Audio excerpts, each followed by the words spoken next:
You make me sick. Don't talk to me like that. Yeah, right. Get in the house. Go to hell. Stop it! Yeah, Michelle in Rite of Passage doesn't get along well with her parents.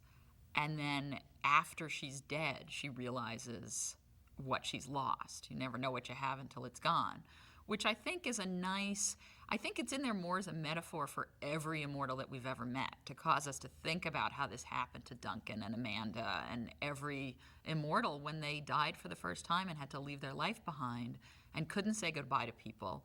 And it's the other side of grief. Forget it. If that's what she wants, let her go. What she wants is for you to stop her. I've had it. She says I treat her like a kid. Let her find out what it's like to be out there on her own. Rite of Passage was the first episode written by Karen Harris.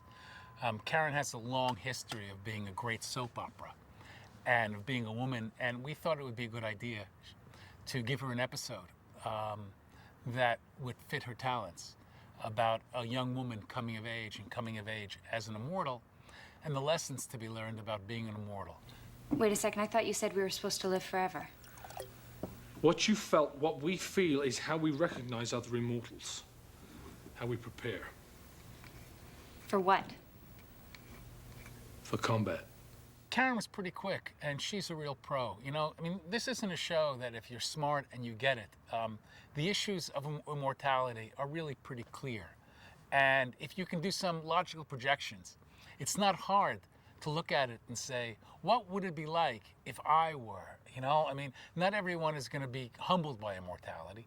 I mean, I could basically do whatever I wanted to. Speed, smack, the whole candy store. You'll get the life you asked for. Yes, Duncan, but this one never ends. Some people are going to be immortal and say, great, let's party, let's have a good time, I want to get laid, I want to drink as much as I can, I want to party as much as I can, and the hell with it all, because this is life and this is great, I'm invulnerable. Other people are going to want to go to a monastery and study the meaning of life. That we will all be raised to life because of our union with Christ. I can't believe this is how it ends. I thought what was really poignant in this show was there were a couple scenes where the young girl who died and then came back, but her parents couldn't know, watched her parents grieve for her.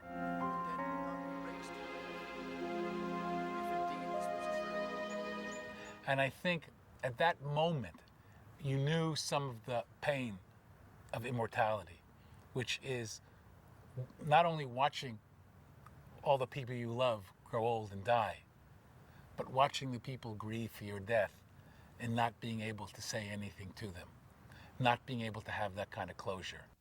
I loved her. If I could just have her back. The idea of not being able to say, hey, I'm still here, is one of great pathos. You know, it's one that gives you a window into the hole that immortality leaves in you. Is someone there? Lovely. Well, Axel, played by Rob Stewart, was around for many years prior to this, and he knew his intentions with this young innocent.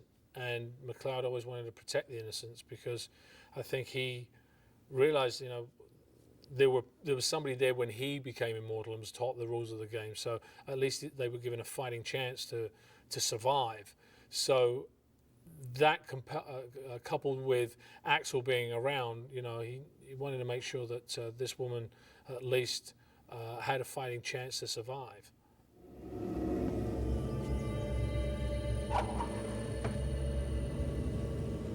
We got kind of a funny reality check from production in that we'd written into the script the idea that Michelle looks out the window of the loft and sees Axel down in the alley.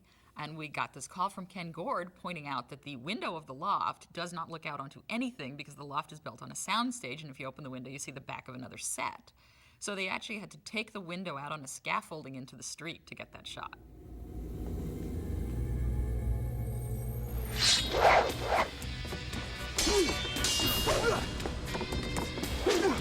Rob Stewart had a great. It was a fun sword fight to play with Rob. It's fast, and he was good at doing it. And the quickening after was in the water was interesting.